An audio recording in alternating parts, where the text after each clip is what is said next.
Hey, everybody. Thanks for tuning in to this episode of Our Kids Play Hockey. We want to let you know that we have once again been honored with a nomination for the Hockey Podcast of the Year via the Sports Podcasting Awards. And all you need to do to help us is go to ourkidsplayhockey.com and click on the Vote Now button. It asks you a couple questions. You're in and you're out, and you have voted for us for Hockey Podcast of the Year. I want to thank you all for being a wonderful, wonderful audience and helping us get to this stature of hockey podcasting, because we've done it as a family, as the hockey friends and families around the world. Thanks so much and enjoy this episode of Our Kids Play Hockey.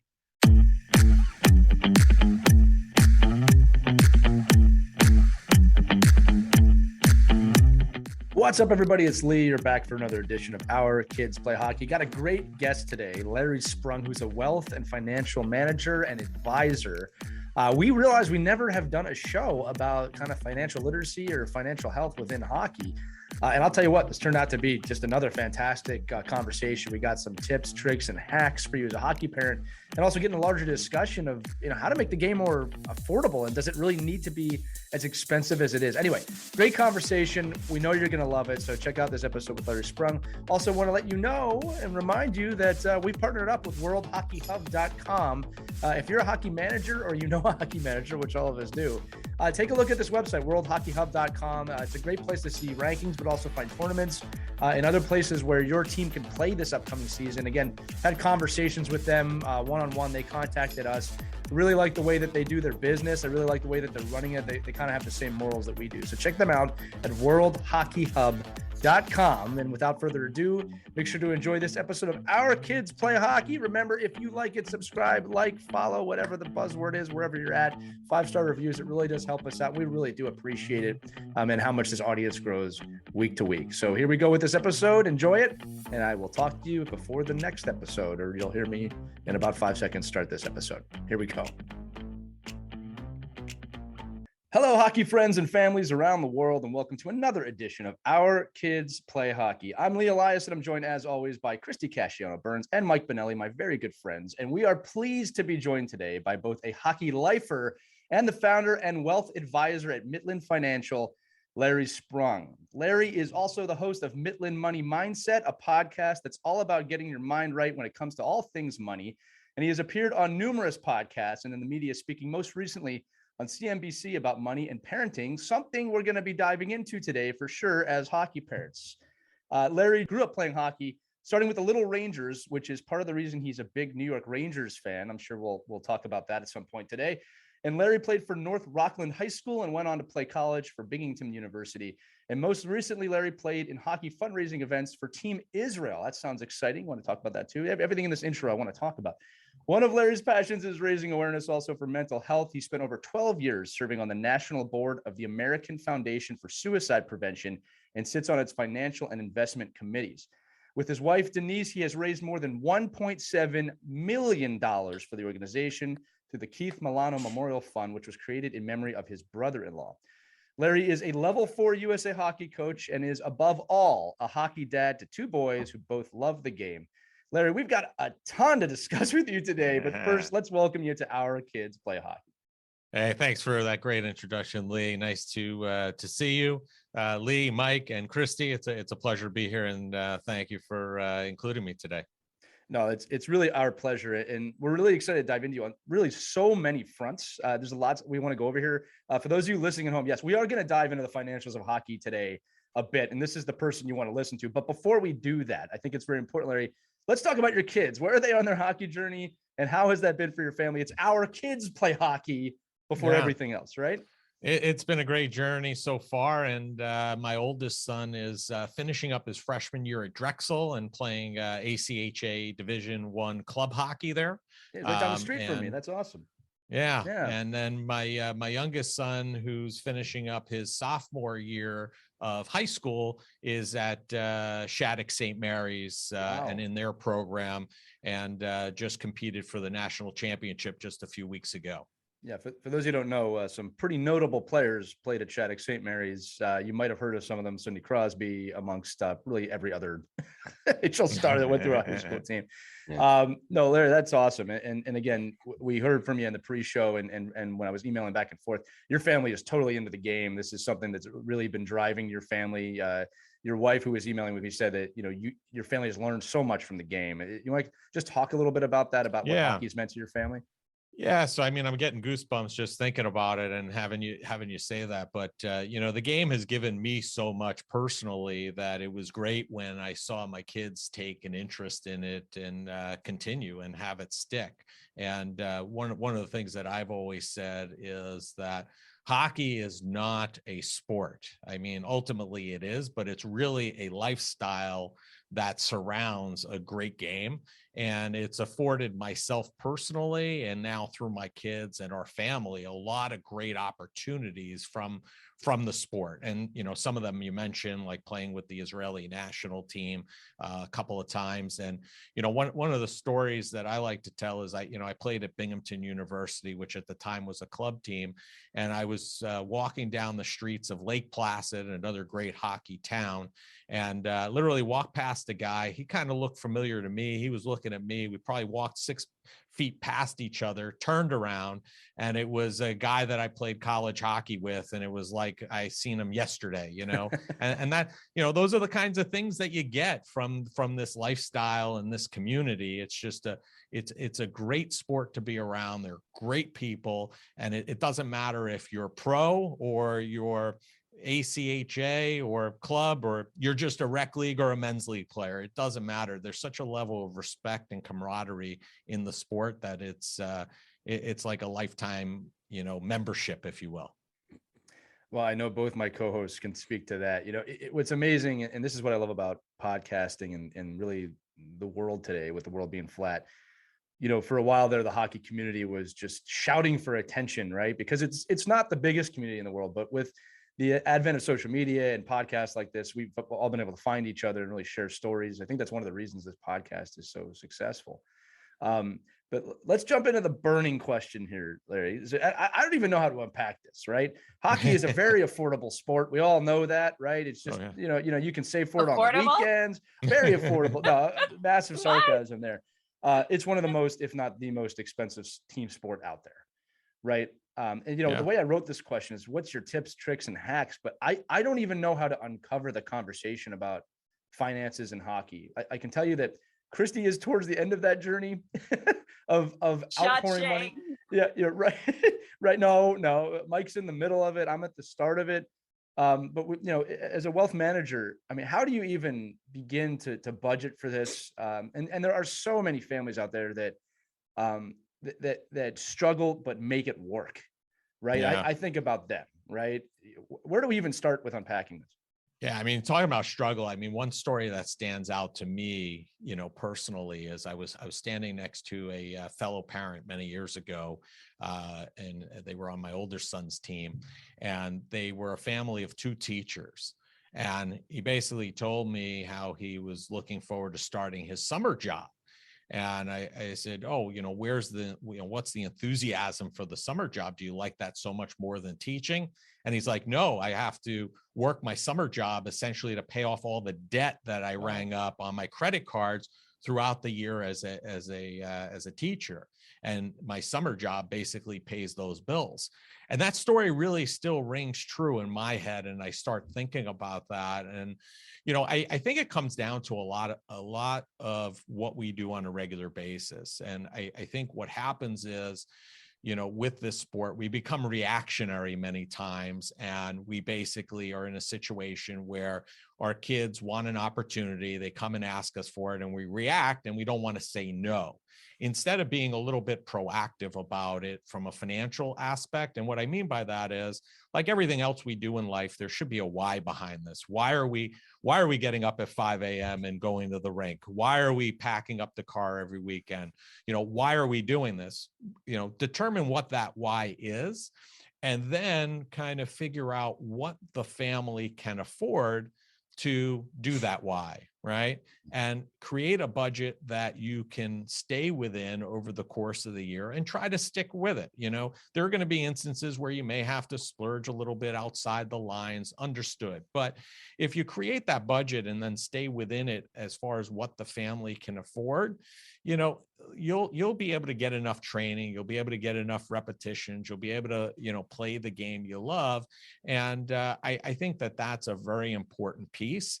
And I think we get wrapped up many times, thinking about the end goal as the why, which is, college scholarships or, NHL, whatever that may be, those higher aspirations. And the reality is, in most cases, that's an unattainable goal. I mean, right. It's something that you don't want to tell your kids that necessarily. You want to give them the opportunities, but that shouldn't be the why per se, right?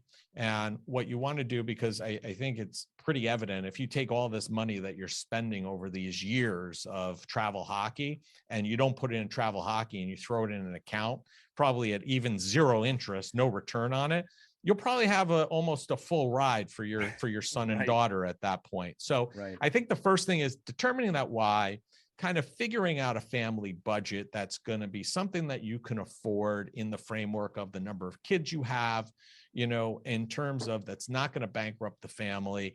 And then, kind of maybe adjust that on an annual basis based upon facts and circumstances, maybe based upon your kids' level of play or where they're heading in the years to come, but kind of figure that out on a year-to-year basis and stick with it.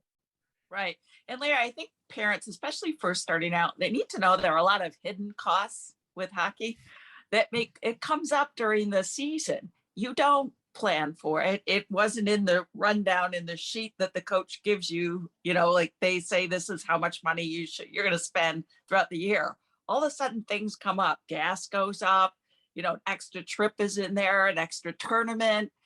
So families have to be prepared. I try to, during the summer, I squirrel money aside, and I have a hockey account, because no matter what, these costs jump out at you, and you don't want to go in debt, and you don't want to put it in your credit card. So the best way to do it is budget in the summertime, set aside money. That's what I always did. Are there other ways that you can save? Yeah, I mean, we used to double up. Basically, we used to look at the kids' tuition and basically, in our minds, more or less double up that tuition as the total cost, right? In terms of all those additional costs that you're going to incur and have. But yeah, I mean, listen, you have to figure out, just to your point, Christy, just like everything else, you got to determine what that overall budget is. And if you don't know what the overall budget is, because maybe you're a newer hockey family and don't understand those other costs that are going to come into play outside of the equipment and the tuition, then I highly suggest you kind of ask a family who's been involved in hockey for a while and ask them what is a reasonable expectation. And then, like I said, create that overall budget and then figure out how to save for that on a monthly basis. And maybe you're in a business where you're able to save more during different times of the year. So you have to maybe account for a higher level of savings during those times of years. But you certainly don't want to just be in a position where you got to put this lump sum of money aside and and do it all in one shot. Doing it over an incremental period of time is far better than doing it in one shot, for sure. Great advice. I'll also say, and just reading Mike's mind here, you don't always have to buy the team branded stick cover that everyone's getting towards the last month of the season. Because that reminded me of that, because during this season, again, my son's first season was last season. I was amazed how many, we got hats, we got jackets, we got this, we got that. It's like, wow, okay, I don't really want or need all of that. And then, but my teammates are getting it. Well, son, how are you going to earn it? That's something else I go into. FOMO is a great motivator in our sport. It really is. It's an unbelievable motivator. I remember a story about FOMO. A friend of mine, his kids are growing up now, and he was laying on the couch on a Friday night. His kids were home, and his wife, pops up at like 6 o'clock and says, you got to get to the Friday night clinic with the kids. And my buddy's like, what do you mean? I'm laying on the couch. The kids are relaxing. They're having a good time. What do you mean? well, you got to get out. They got to skate. And he's like, for what? He's like, they're going to miss tonight and not make the team in the, right. He's like, I don't get it. But there's that, the sport kind of elicits that type of FOMO, fear of missing out. And I think that resonates not only for the skating component, but, to your point, those extra addeds, right? You don't need everything branded, you're not going to be, you're not going to be dinged by the ownership group if you don't walk in with a fully branded attire to the game, So I think that's a good point as well. And, to Christy's point, those are some of those costs that sometimes we don't think about when we're looking to play the sport and with a team. Yeah, I'm just taking notes here on what you're saying. A couple of things that stood out to me already. I'm just going to do this throughout the episode. Is I love the idea of like doubling up on your dues. I think that's actually a really great starting point. Like I know how much my son's organizational costs are for next year. I think you're right. Doubling that is a good starting point at minimum. You know what I mean? Yeah. Another one. Minimum. Yeah, no, minimum, big time. The other one, this is a simple one that we don't do. Ask other families. Yeah. That is fantastic advice. We talk a lot on the show how hockey families can be guarded against each other because like, well, I don't want to, Mike, right? I don't want to tell them what my kid's doing private lessons and what that costs because then that other kid might do private, talk about FOMO, right? But those are two great ones. The other one too is, and this kind of brings up the next question is, what are you actually investing in? I find that this is where the waters get pretty muddy sometimes. Like you should not be investing. You brought this up, Larry. It's a great point. You're not investing in hockey so your kid gets a scholarship to the NHL. You might as well buy lottery tickets if you're going to do that. Right. I'm not insulting anyone's kid with that. Larry's right. We all know this. If your kid has that dream, pursue the dream, but understand as a parent the reality of that dream. Right? It's extremely hard. So what I look at my investment is not, okay, he's going to get a scholarship or my daughter will get a scholarship. I'm investing in helping him build life skills, become a good teammate, to be competitive, all the other stuff that comes out of the game. Keeping in mind, my son is 8.5. All right. When you're 18, this is a different conversation for sure. Right. But I think it's important from a psychological standpoint, Larry, to identify, what are you really investing in? Right. Can you expand on that a little bit more? Maybe how you looked at that? Yeah. So, I mean, I think it's an evolutionary process too, right, Lee? Right. When your son or daughter's 8 years old, I think you have to take the view that 100%, this is, like you said, it's for fun. Right. My view had always been, even to today, is number one is fun. Right. Because if you don't like it, then you shouldn't be doing it. Number two is those life skills and learning how to interact with teammates and in a sport environment, right?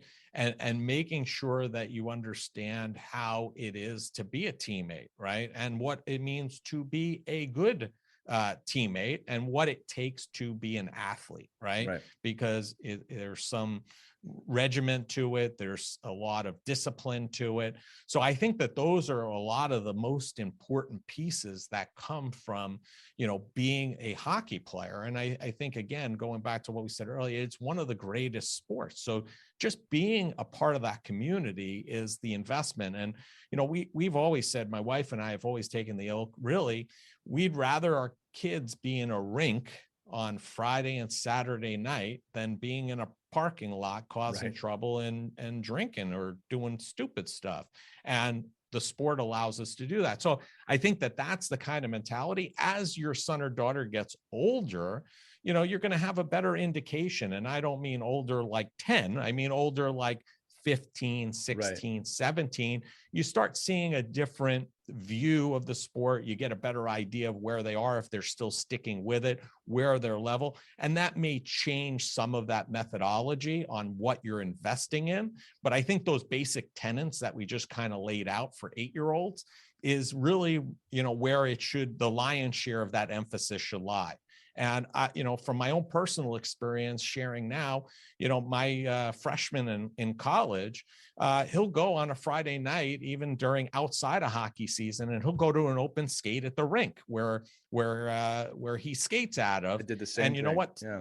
I'd rather him there than going out to a frat party that he'll get himself in trouble. And there are plenty of kids getting themselves in trouble. And, he likes that discipline. He doesn't want to, he likes going to the gym. So he's in that regimen still, even though he's not playing competitively year round or has to, but he's still got that regimen. So I think you got to invest in that, really, the life skills, the development, the character, because no matter what, that will help them get into college regardless. And how many kids do you focus on those, unattainable or really far reaching goals? And then you find out that the kid at 12 or 13 doesn't want to play anymore. Right. We had a guest on like that. We had a guest on who his kid went all the way to 18 and then just did not want to do it. And I remember him saying first was, we just spent all this money. And then he kind of quickly was like, but it was worth it because of what he got. But man, it was a lot of money.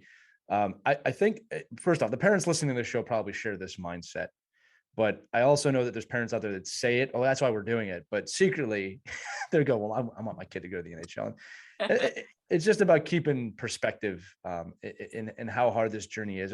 We say this all the time. There's nothing wrong with having a dream. And I think sometimes pursuing a dream and not accomplishing it is actually really important, especially at a young age, because that's the way the world works, right? And if you can dust yourself up, get up again and pursue something again, that's really how success is found. I mean, that's what the game largely did for me. The pain, there's probably more pain in the game for me than there was elation, really, when you think about it, because winning is really hard. I want to bring Mike into the conversation. I got a question. Mike's got to want to come into the conversation. He's been staring at me since we I think this will draw him out. Plus, also, I'm pretty sure my college hockey playing daughter is not at the rink on Friday nights. I'm sure she's found, her and her teammates found a good Friday, which is fine if she's enjoying college life. And I get that because, I mean, come on, college, that's okay. So parents, it's not always like that. Experience the Burns clan life comes to town. Yeah. Well, it might be what he's telling me versus what he's doing. I don't know. Yeah, he's going to a bar called Open Check Hockey. his Instagram account. You probably will find out. He may not be at the rink on Friday nights, but anyway, Mike, and this is something I think, we've talked about before. Is a lot of parents get caught up in thinking more expensive hockey equals better hockey. Mm-hmm. Let's bust that rumor right now. Let's bust that myth.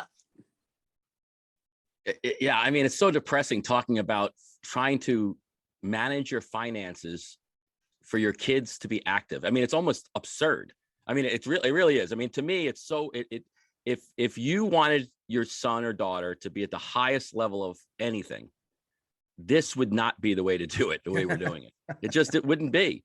It would be, just to Larry's point, if at the end of your athletic journey, you want to have all these life skills built in and the love of what you're doing, then you wouldn't follow the path that we all follow, because the overwhelming majority of children that quit and don't play college hockey or don't play ACHA, don't play Division I, there's many, many more of them that don't, right? So if 8% of the kids that we're talking about right now at 13 years old play some type of hockey after high school, then we're failing. We failed miserably.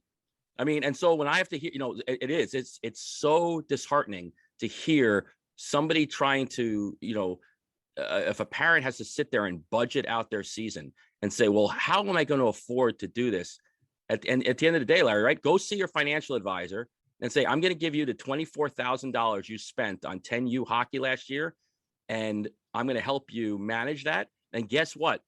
I'll even tell you how to put your kid in the NHL, because the way you're doing it is wrong. And I think it's about love. It's about athleticism. It's about being in the moment. It's about, ice time. All of this stuff is a fallacy. It's all BS. It doesn't cost a lot of money. It's not overwhelming. It's not. I just came from Finland. Every single kid that wants to play a sport plays a sport. Every kid. There's zero financial barrier to any child. So to hear, and Larry, you're from, you're on our side of the coast, right? So if you're in Long Island or New York or Fairfield County, it is disgustingly absurd about what athletics costs. I mean, I do lacrosse. Outrageous. Lacrosse is similar. Outrageous. Yeah, there's a field. There's a grass field, and they don't have the that ice. I've already paid for, Yeah. and I'm paying for it. I don't get it. Like, and so when we talk about, to Christy, to your point, and the only reason I was silent is because I really like hearing Larry, and his podcast is great. So, but I didn't want to go off on a soapbox. But the problem is here, we want you to go on his soapbox. That's we're why we're talking soapbox. about financially managing your life so that your kids can run around. It is the most. I mean, even hearing it out of you. No, that's I'm like, that's are we a great really point, talking about Mike. this? And so I'm like, and I think that, and there is no secret sauce. It's literally, if you ask your children, do you love hockey? I love hockey, Dad. Okay, you want to play every day? Yes, I want to play every day. Okay, there are systems out there where you can play hockey every single day for the price of a Starbucks coffee. Everyone can do it. It's we choose to put our 7 and 6 and 8-year-olds. When I see a Facebook message from somebody that's sending their kid to Quebec and they're doing a fundraising tournament or a fundraising drive, and like, we want to raise money for I go, you want to raise money for your kid to play in the Quebec tournament? Screw you. Like, what are you crazy? That's $8,000 for you to go on an exclusive event. Don't tell me you can't afford it. Tell me you're choosing. And Larry, you do this all the time, right? When people say, I can't afford that, Larry, how could you tell me? And I was an admissions director for a number of years at a prep school, and I would have people every day. My financial advisor says I need financial aid. Great. What do you need? Well, it's really hard for us to afford to go to the school. How much is the school? Let's make believe it's a local high school, right, in Long Island. It's $14,000 a year. Oh, really? Well, can I get financial aid? And then aren't you looking at these people's financials and go, well, let me ask them. You have a boat on the Long Island Sound. You just drove up here in a Range Rover. You're choosing that where you want to spend your money, right? So I think we can all do a much better job. And unfortunately, to Larry's point, and Christy and Lee, you've seen this just in your life of hockey. Nobody realizes it. If you talk to every parent of a 19, 20-year-old, they all say the same thing. We all sound the same. It's the parent of the 5-year-old that just says, oh, well, my kid's not that kid. I hear you, Mike. I understand it, but that's all those other kids. That's just not my kid. And that's our problem. Our problem is we've lost, forget about perspective. We've lost all reality in the fact that if our children's physical and mental health, if our number one thing was to give them the greatest chance to achieve all these goals, we wouldn't be doing what we're doing now. It's nuts. It really is nuts. And I think I don't disagree with you. I think that the system is set up for this. And listen, as somebody who grew up playing hockey and you guys as well, it really, there hasn't been any moving of the needle either. Right. So, it's one of those sports that, I agree with you, but we're choosing to do this.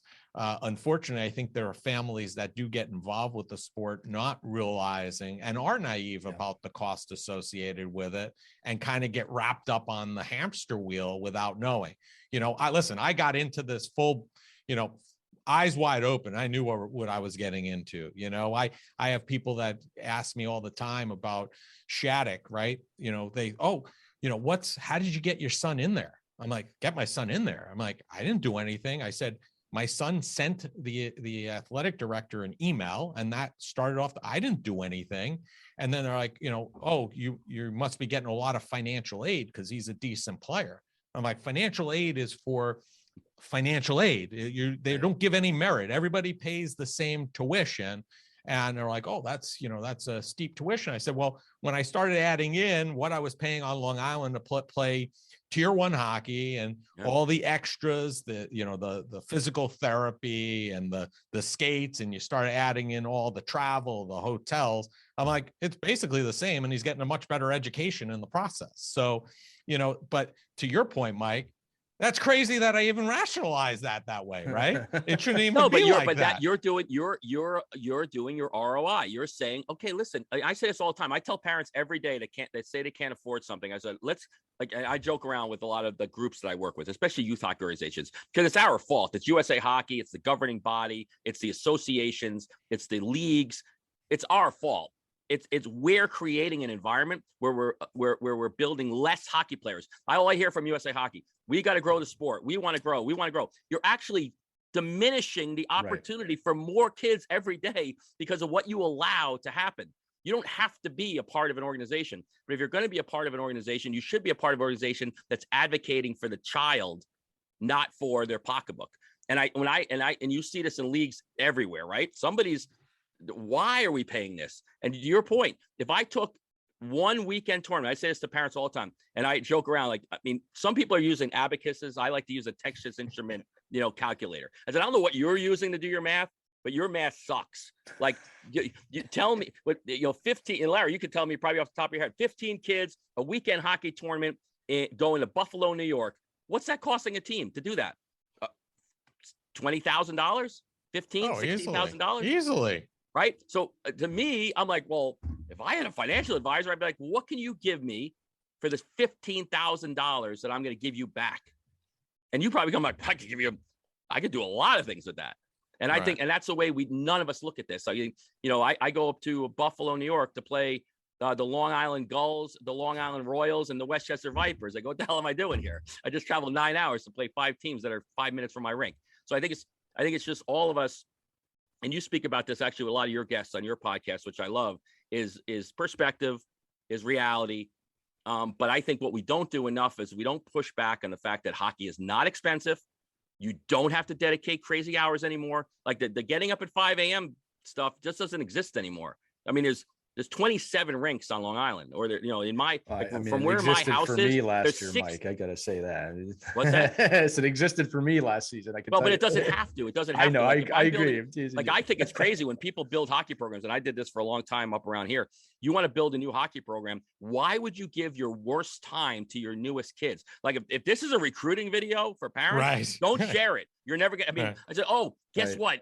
Your kid's gonna play hockey. He's gonna get up at 4:30 in the morning, and then you'll hear the purists. Well, you gotta strive to understand. You gotta walk uphill both ways in the snow like I did. Right. I'm like, people don't want to do it. That's why nobody's playing the sport. If you look at the numbers, our sport is dying every day, and it's dying because of the way we're allowing the sport to go. Mike, you know the most dangerous phrase in the English language, right? This is the way we've always done it. Right.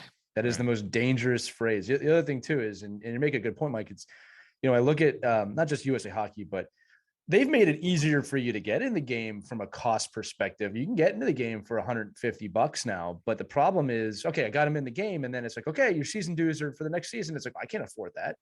So it went from free to $4,000. Yeah, I don't understand how that's even a business model. And well, you look at the NHL teams that are doing these like learn to skate programs where you get outfitted for free, and we walk through the rink and see people dressing their kids for the first, second, third time, and we're looking at them do you really have an idea of what you're getting into? This is not costing you anything, but what's on the other side of this thing? And families don't understand. They don't know. Well, and that's part of the thing that bothers me. Let me lead into another question here, Larry, because I wrote this down. This is a little scoop for everybody. Christy and Mike don't know this, and our producer Caitlin doesn't. This was a lesson for me in life that I think came actually a little too late. I remember when I was in college, I played college hockey, and Christy, this is going to shock you, but I failed a class in college. All right, I failed a class. I got an F, big F. I won't make excuses. I will tell you that I took the course again and aced it. That's the end of the story. But I remember, this is where the story comes in. I called my father because I was really upset, and I didn't think I deserved it. And I felt bad because I was very blessed to be in a position where my college was being paid for. And I said, look, Dad, I want to pay for this class that I failed, right? And I said, what does it cost? And I'm thinking a couple $100, right? And he told me what it cost for one class, and I was silent. I never realized what it was costing, right? And here's the thing, never thought to ask. I was a teenager, right? It's just not in my mind. It's just, I'm doing this really fun thing, and I'm got a nice ride for it. What age is it appropriate, Larry, do you think, to start having that conversation with your kids? Because I think something that my parents should have done, not that this was a mistake, was I think when I was 15, they should have sat me down and said, look, this is what it costs for you to play hockey this year. You don't owe us anything, but I want you to see what it costs. I want you to help us budget, maybe put some of your own chore money into things. Like maybe we'll have a little fund here for sticks and skates where, you have to pay 20% of it. I think we don't do enough at all. This is more on a human level, just to teach budgeting, to teach financial Mhm. awareness, to teach financial health. We wait till we're in debt to do that. So at what age do you think that a father, a mother, and a son or a daughter should sit down and say, hey, like, let's look at the financials. Let me teach you some basic financial awareness. Yeah, I think the earlier the better, and the conversation just changes. I mean, you could start with your 8-year-old and kind of give them an indication. You know, you don't have to go doing budgeting with the 8-year-old, but they should have an understanding of what mom, dad, and the family is putting behind them for this effort. And, you know, we had situations, to your point earlier, where our kids used to come and they wanted the branded jacket or the branded this. And we would say, hey, you know, holidays are coming up, ask for it for your holiday gift in lieu of getting something else. You know, instead of getting an Xbox, if you want that jacket, ask grandma, pop, or your aunt or uncle, let them get it. So we had those conversations very early on, all throughout, even when, you know, my kids went to college, you know, and were continuing to play. They understood, you know, my older son went to a college, you know, at a higher price point than we were expecting as a family, but, you know, he understood that. And there were Drexel will do that expectations to you. Sorry. Yeah, there were expectations. Listen, he went out and got himself the highest presidential scholarship he could get from Drexel. He even, and I heard him do it, he called the school and called the aid department and tried to get them to give him another 5,000 or 10,000. He wasn't successful. And then, you know, my younger son also, you know, he knows what Shattuck costs and he understands it. And, you know, we had certain expectations from him, grade wise and hockey wise, because we said, if those two things are not going to happen, then there's no reason to go there. So I think, you know, to your question, Lee, the earlier the better you start having those conversations, and you don't have to do a full undress where the kid knows where every dollar and cent is going. But there has to be buy-in, that they understand what the cost is. We used to show our kids the tuition. We used to show them what the hotels cost. Yeah, and so a lot of parents don't do that. Now, and I'm sorry to cut you off. I just want to say that because I think a lot of parents, Mike, this is to your point, they feel like, well, I have to shoulder this burden. And Mike, to your point, it shouldn't be a burden, right? But Larry, here's the thing: it's like, no, but things cost money. I mean, you know, it's just like bringing your kids to the grocery store. Like I had my 9-year-old at the counter with me at the Lacrosse Unlimited the other day, and we got a mouth guard and some grip tape and something, and you know, it seems like it came out to like $37.95 or something. And he was there when the guy ran it, like, oh, $37.95. He's like, he goes, that's expensive. Like he thinks $37.99 is like $700, but it doesn't matter. Like he's like, okay. That's expensive. I go, yeah, it's expensive. I said, you know, so, you know, and I would say the same thing to, you know, your son that's you know, your senior hockey goalie, and he takes his brand new true, you know, AX9 and smacks it over the back of the net after a bad goal. You're like, you just cost me out. I think, you know, Larry, I don't know if I need to go over tuition with the kids, but there is value, right, in equipment. And the fact is, listen, you want to snap your stick on the bench, forget about the money. It's just the respect of the fact that somebody had to work to get that piece of equipment to you. So Mike and Larry, I want to hear your thoughts on this too. With my 8-year-old, we wanted to just build the awareness of, look, things cost money. Money has to be earned through work or through chores. And that's how the system works. It's not, we just have unlimited money for you to spend. And I knew we were doing something right when my son said, you know, I have $10 that I earned and I want to buy this. And I explained to him that if you buy this, the money disappears. And you know, you get to, and like my son's been using the same $20 for 5 months. I'll pay for that. I'll pay for that Disney movie. I'll go. Oh yeah, okay. Yeah, right. And he'll give you the money, and then the money goes back in the piggy bank, and then you go back in. But it's just like, but there has to be some value, right? Well, I just wanted to create an awareness of like, look, things are not free, and you have to earn things. You have to work to earn money, and you can spend your money on the things that you want. I don't think a lot of people do that. I think it's just like, I'm gifting hockey to you because I'm a great parent, and it's. Again, we talked about, you know, the lessons. What are you investing in? Yeah, you have to teach the value. Again, we talked about shouldering the burden. And I teach your kids financial I gotta jump stuff. in here. Yeah, please do. Yeah. Oh, a great way to get the kids involved in helping pay for the cost for hockey is in the beginning of the year when you have your fundraisers. Let's say you get you're doing the candy bar fundraiser, you're doing bottle and can. Parents, don't take those candy bars to work. You call the mall, you call the grocery store and say, hey, can we set up a table outside? The kids are selling, not the parents. Make the kids go and collect all the bottles and cans in the neighborhoods. Make the kids sell the candy bars. Let them do the work. Or host, they were waiters and waitresses at a restaurant who let them take a percentage of the income that night. They took over the restaurant. So whatever we made that night, they did it. We just sat back, watched as parents let kids go to town.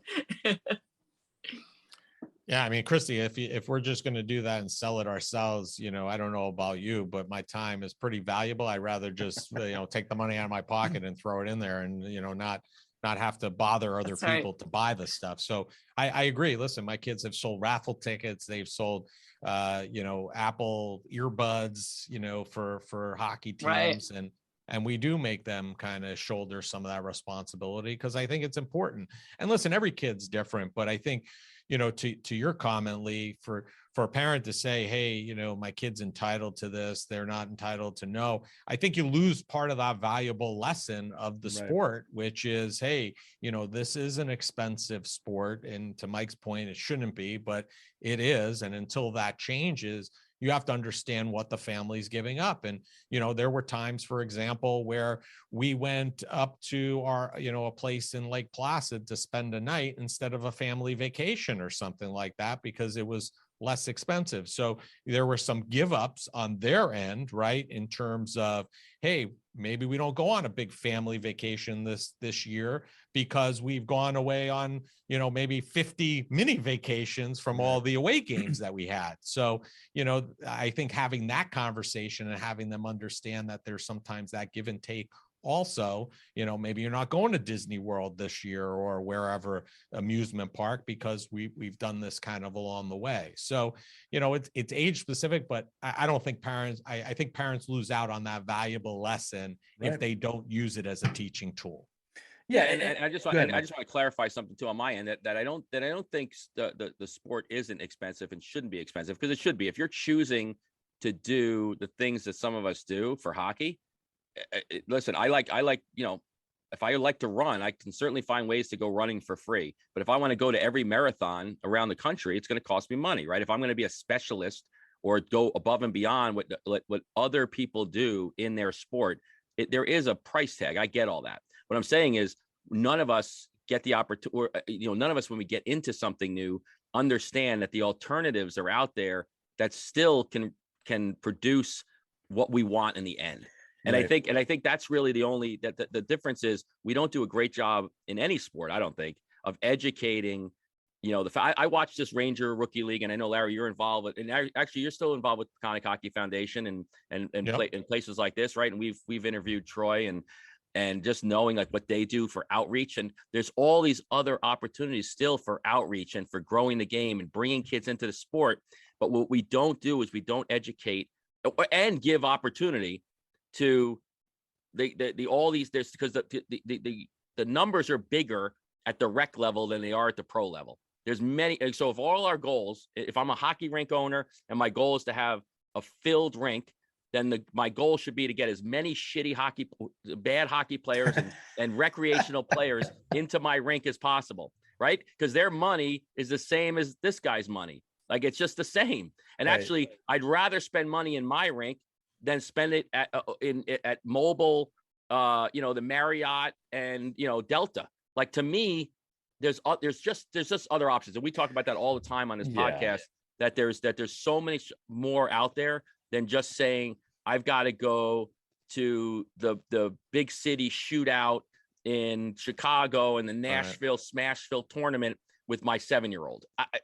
To me, it just doesn't. I agree with you. I think, a rink's ideal client is somebody who starts out at Mites and goes through men's league, never goes to college, right? If you play in a men's league game in a rink that you started in, you should actually get a discount. There should be some kind of legacy discount. You have gone cradle to grave in my rink. I mean, Larry does this really cool thing, which is great. He's like, "What rink is Larry at? Is that the name? What rink is Larry at?" Yes. And he does this thing on social media, which I love. And because he's like, "Damn it, I'm tweeting all my friends. Like, what rink is this? What rink is this?" And sometimes it's pretty obvious, but sometimes it's funny. It's like, well, yeah. I mean, to be in all these different rinks, you come up with a little fun thing to do, and you're like, I am in every goddamn rink there is. This is crazy. Well, I gotta I will tell you, this isn't financially motivated, but when as my boys were going through the system and growing up, a lot of times, come like June, end of May, they stopped playing. Not because USA Hockey kind of had this idea that you should stop, but we found that if they stopped for a month or two, they would and they were really hungry come August, right? They were like, man, I haven't been on the ice for 8 weeks. They were really, really hungry. And people used to come up to me, oh, you're not going to Lobster Fest or this fest or that fest. And they're like, yeah, but Larry, talk a little bit about the mental part of that, though, because I think we haven't gotten to that. And I know, Lee, I'm sure you have a question teed up, and I apologize. You can do it. No, go for it, Mike. It's a team effort here. Mental. That's not just physical. That's not just like, I used to love that. I mean, by August, when I was a kid, I was like dying to get in the rink. Yes. Like I'm like, I want to go kill somebody. Like, this is going to be fun. Like, I'm going to start skating. I'm going to start moving. And, but I started later in life, but I see that in my own kids. It's like anything else. If you can take something away, my little guy loves key lime pie, loves it. We don't have key lime pie at the house. We go have key lime pie when we go to Florida. So it's like, oh my God, we're going to Florida. We're getting key lime pie. Like, it's like the whole vacation is built around him getting this special treat. And I think if we could do that with sports, hey, Christy, now we know what to get Mike for Christmas. By the way, let's note that down right now. I'm a marzipan guy, but I think if it's, but to your point, Larry, what did that do? What do you think? From your own anecdotal experience, what did that do for your kids when they got away and you could see that hunger, even mentally, for them? Oh, listen, Mike, forget about my kids. What about me? For me, I needed the mental break, being away every week. I agree with that 100%. For me as a parent, it was a tremendous mental relief and break to be able to, take those several weeks off. And for the kids, also, right, they understood that they were kids. They were to go out and do other things. They started taking up golf and tennis and other things. And, you need to have that mental break, and relax. I mean, if you think about it as an adult, right? We think about it often. We're under a lot of stress at times, working, maybe you're working 40, 50, 60, 70, whatever it may be. Think about how you feel at the end of doing that for 3 or 4 weeks, and this is really no different. Maybe they're not working 40, 50, 60, 70 hours, but there's a mental strain and toll. There's a physical one too, for being in that regimen and consistently being on in terms of being willing to play, being willing to practice and learn. And there's a toll there. And I think we don't, we talk about, rest for the body, but we don't talk a lot about the rest for the mind. Right. And the mind, as we've seen in recent years, especially with, everything from pro down to high school athletes who are running into problematic situations, the mental part of the game and taking that mental decompression is just as important as taking that time off physically. Yeah, Larry, let me jump into that financially too. We'll circle back to 100%. that. Yeah. We will. Not forget about that. That Lobster Fest can cost a lot of money, especially if you do it more than once a year. Yeah. But I will tell you, we're talking about the money and whatnot. I will tell you, I've created some unbelievably great memories as a result of a lot of those trips, right? That I would never give up in a million years. But I also knew what I was getting into in advance and kind of had the ability to plan it out from a financial standpoint. It's those people that don't have that or kind of just get wrapped in and go that, ultimately I find is problematic.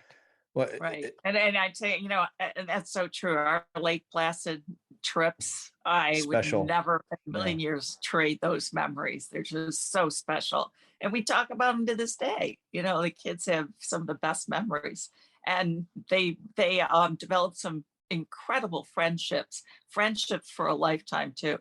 And sometimes you bond a little bit better on those types of trips as well. Well, you can't put a value on that. That's the other thing too. That's part of the monetary stuff. You can't put a value on, Christy, as you're saying. I remember my Lake Placid trip. Like, that was a big moment for me in my youth, my teenage years. The other thing, I just want to reiterate what you said there, Larry, whether it's podcasts or a pandemic, you got to take a break when you can. I realize this, for those who don't know, I did about 200 podcasts last year. And best advice I got was a friend said, you need to take a break. Right. And I'm like, no, I'm motoring, I'm doing it. I took a 2-week break. And I was like, man, I really needed that break. I didn't realize how much I needed that break. Right. And I knew after my son's season, as you said, Larry, I knew I needed a break. And I can already hear, Mike, to your point, my kids are already saying, hey, when are we going to go on the ice again? I'm like, good. That's what I want to start hearing now. A couple other notes I have here. Larry, I don't know what it is about you, but since you're a financial guy, we need to get a swear jar for Mike for the first time ever. How much would you reckon? No, Mike, I'm just kidding you. I even have, I had no hockky this weekend. So I think, get it out now, brother. That's what you got to do. I want to say too. I apologize, Caitlin, in advance. That's all right. I think about the entry point. Look, I started this game with a $15 Milex stick on the streets of Havertown, Pennsylvania, and that's how I did it for 2 or 3 years before I even stepped on the ice. So, Mike, to your point, we talk about getting sticks in hands. Look, great hockey players are great overall athletes. In fact, most pro athletes, we've said this many times, could be pro at another sport. That's how athletic they are. So if you are serious about making a great athlete, you have to play other sports. You have to do it. There's unlimited scientific research on this. All right. And we talk about this from a money standpoint that I got to keep paying him. He won't be a good hockey player. I got to keep paying. Put him in soccer, put her in soccer, put them in tennis, golf, baseball. And I know a lot of parents listening do this, right? Because we get emails all the time. It is so important. Just like culturally, you need to be well-rounded athletically. And again, look, the kid doesn't really, I don't want to say they don't care, but they're going to have fun. And that's the key. I think I talked about this once before, they did this experiment with babies where they put an expensive toy in front of the baby and like a plastic bottle full of rice. And the kid always picked the plastic bottle full of rice because they don't know that the other one's expensive. Yeah, but wasn't that always the Christmas time? Right. You get the nice big thing and your kid's playing with the box for 5 hours. Right. No. What about playing with the thing that's in the box? What are you crazy? Right. But it's the same thing. It's just they'll find, it's like anything else. And I love that about any sport is, and I use this analogy a lot in my coaching education programs, that you'll never hear a kid at a playground asking mom or dad when it's almost over. Like they'll never say, you'll never hear like, hey, are we almost done swinging on these bars here? Right. Or can we, I have enough of this being creative and playing, soldier. I don't want to have fun anymore. Yeah. It never ends. They could play and play and play and play. And that's the kind of, environment we got to create for our kids in any sport. I'm going to say it again. I had just as much fun, if not a lot of times more fun, just playing roller hockey on my street growing up. And again, there are much more distractions today. You guys know this. I am not against gaming. I'm not against it. I'm against doing it 24 hours a day. All right. But it's just, coming back to the financial aspect of this, there is an affordable way to do this. It doesn't break your bank. It keeps your kids sane, mentally sane. There is far too much pressure in this game to make a team. And like I've said this on previous episodes, especially my kid who's a little different when you're older. I didn't care what team he made. I just want to have a good coach. I want to have good coaching where he can develop and have a good time. That is all I care about. And I've had people come up to me and say, oh, he didn't make this team. And I'm like, I don't care what team. I really mean that, people. It's not a status thing for me that I could say he made this team at 8, which no one's ever going to ask him about the rest of his life, by the way. Right. I just want him to develop and have a good time. The same thing for my daughter. So Larry, let's just, because I do want to talk about the mental stuff for a few minutes, but bringing it back to the financial aspect of this, is there any other things that we missed? Is there any other advice that you have? I think we covered some really great points today, just about, basic financial kind of literacy. But where else do you think we need to go with this?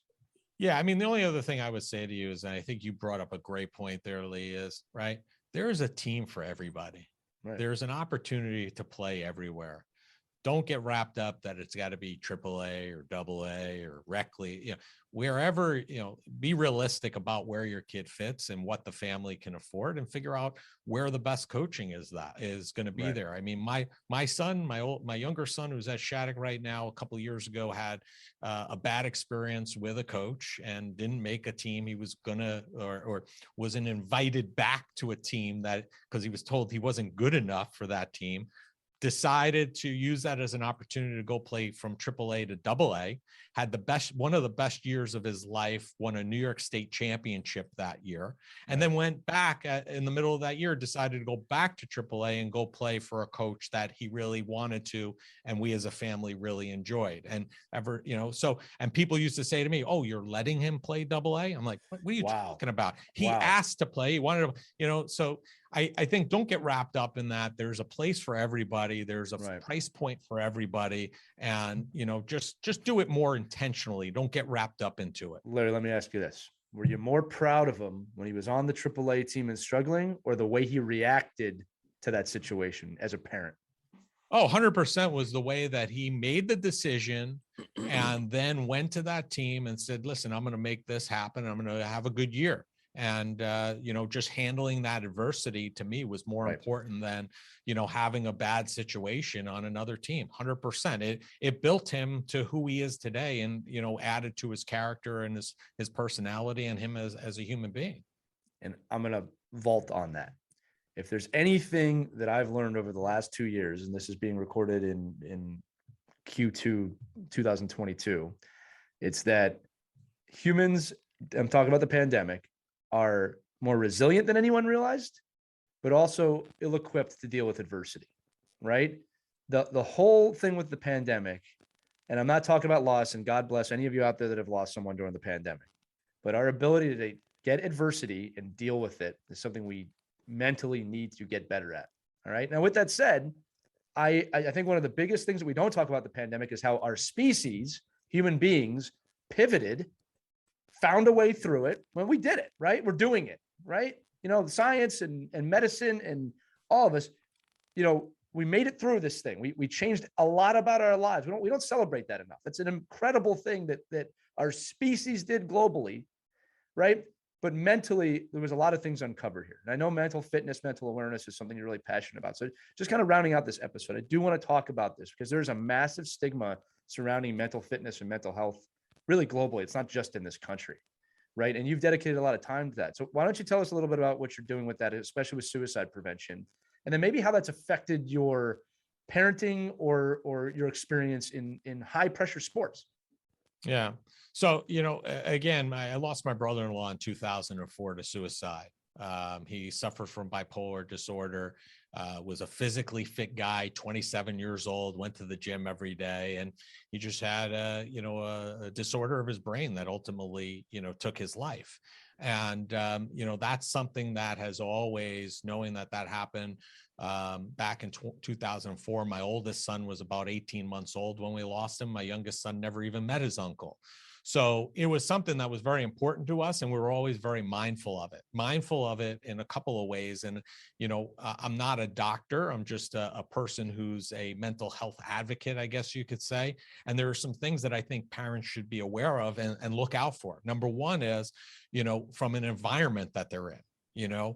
Again, to your point, Lee, we were never concerned with cost or where or what team or what level. We're always concerned with, who are we putting my son in a room with? Do we feel comfortable with them in that experience? Because if not, I don't care if they were an ex-NHLer at the highest level, they were not going to play for that team, or the best skills coach, they were not going to go play for that team. So we always were aware of that. And then how are they conveying the message when they win, lose, or develop the kids? Because you got to think about it. Our children are spending a lot of time with these role models, and they are very impressionable upon our kids. So I think as parents, we have to be aware of who we're putting our son or daughter or children in a room with. And it's very important. And we also have to be mindful of, the pressure that's on them, right? Pressure in terms of school, pressure that we're putting on them with sport. So it's very important to have that mental aspect. And all along the lines from my kids when they were very young, we were always very forthright with them. And, we didn't tell them that my brother-in-law died by suicide initially, but it was, hey, Uncle Keith had a disease of the brain, which he ultimately died from. And then as they got older, more and more of the story came to light, and they understood that. So mental health has always been something that's important to them, and they've always realized and recognized that. And we've always tried to put them in conjunction with people that were mindful of that and understood that and would be able to help their mental state and not tear it down. And I think that this is more important than ever. I mean, in the last several weeks alone, we've seen a couple of lacrosse and soccer players die by suicide at the college level. There was recently one of the college soccer players wrote an article, I forget if it was for the Tribune, about her experiences and her taking a step away from the game for a while for her own mental health. It's important because, listen, if your children are not mentally healthy, forget about everything. None of this matters. And none of what we just spoke about matters. So it's very important that we have to stay in tune to that. And, you know, to what you said about the stigma, yeah, stigma's still there 100%. But I will tell you this, as opposed to where we were 14, 15, 17 years ago when my brother-in-law passed, we're far along from where we were back then. We're still not there yet. And, you know, we've had some great folks on our show, Eric Cusin. I don't know if you're familiar with him. He has a podcast called We're All a Little Crazy, which he speaks with Theo Fleury is on his board from the NHL, talking about mental health, massive advocate, you know, and Theo talks about being in his car with a loaded gun in his hand. And, you know, he didn't want to die because it was over. He was exhausted. He just wanted rest. And we can't let our kids get to that level. So number one is be mindful of who you're putting your kids in a room with. Right. Make sure it's somebody you're comfortable with. And if something's not right, make sure you address it. Number two, keep an eye on your kids and understand when they're exhausted. Maybe it's not that they don't want to get up at 6 o'clock in the morning and get in the car for 2 hours. Maybe there's something else going on there. And, you know, just be open to have those conversations with the kids so they can express to you if they are having some mental, you know, drainings or troubles, because that conversation can ultimately save their life and a lot of strife for you and your family. So I think it's a very important piece, and we have to pay as much, if not more, attention to that than the physical side of things. Yeah, Larry, that was very well put. And I'll tell you too that one of the things we say, and you know, I'm a mental fitness advocate as well, is that I say mental fitness because everybody knows what physical fitness is. Everybody knows that. Right. Your brain is very similar. What are you doing for the fitness of your mind? You'll go to the gym every day. You'll work on your body every day, but we do maybe 2% of that for our mind. And it really needs to be more like 50-50, where I say 100% and 100%. And as you said too, it is changing. I'm seeing this in my own coaching because the work that I do for teams is being much more widely accepted. And really, I'm at the first point of my career, Mike and Christy, that I haven't talked to you guys about this, that I'm being asked in game situations, what's the mental approach to this situation? I've never been asked that before. I've always thought about it, but I'm being asked that by tactical people and head coaches now. So it's going the right direction, but there is a lot of ground to make up here. And Larry, we need people like you, and I know Mike and Christy are advocates of this as well, to continue push this forward. So I want to thank you for your work in that. I'm sorry about the loss of your brother, obviously, and I'm inspired that you found strength in that situation to do what you're doing.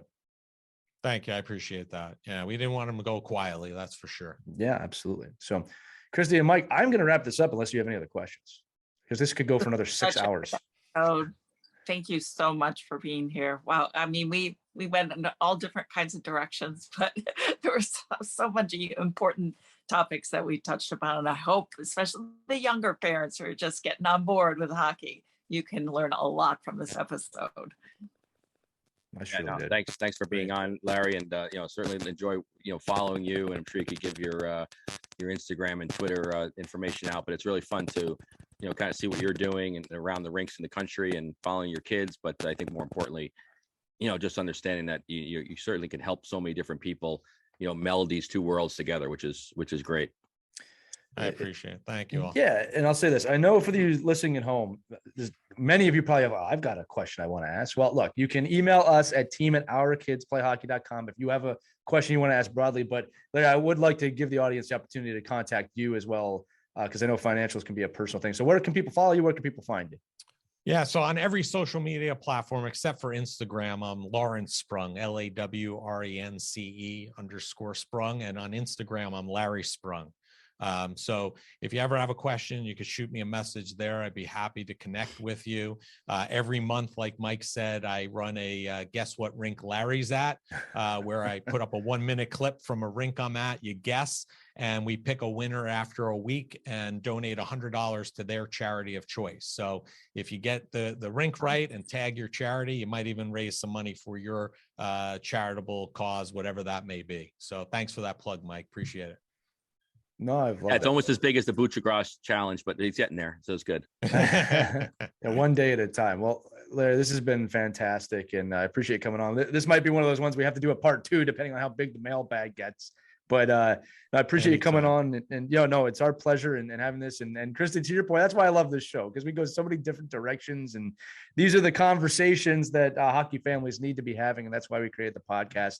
I want to thank all you listening once again. This podcast has grown. We are in the top 30 regularly in hockey now, which is incredible. We're infiltrating the NHL market. So I think it's fantastic that you're finding value in this, and we're all humbled that you're letting us lead you on that journey. But with that said, that's going to do it for this episode of Our Kids Play Hockey. Again, you can see and listen to all of our episodes at ourkidsplayhockey.com, wherever podcasts can be heard. So for Larry Sprung, Mike Benelli, and Christy Casciano-Burns, I'm Lee Elias. We'll see you in the next edition of Our Kids Play Hockey. Have a great day, everybody. We hope you enjoyed this edition of Our Kids Play Hockey. Make sure to like and subscribe right now if you found value wherever you're listening, whether it's a podcast network, a social media network, or our website, ourkidsplayhockey.com. Also, make sure to check out our children's book, When Hockey Stops, at whenhockeystops.com. It's a book that helps children deal with adversity in the game and in life. We're very proud of it. But thanks so much for listening to this edition of Our Kids Play Hockey, and we'll see you on the next episode.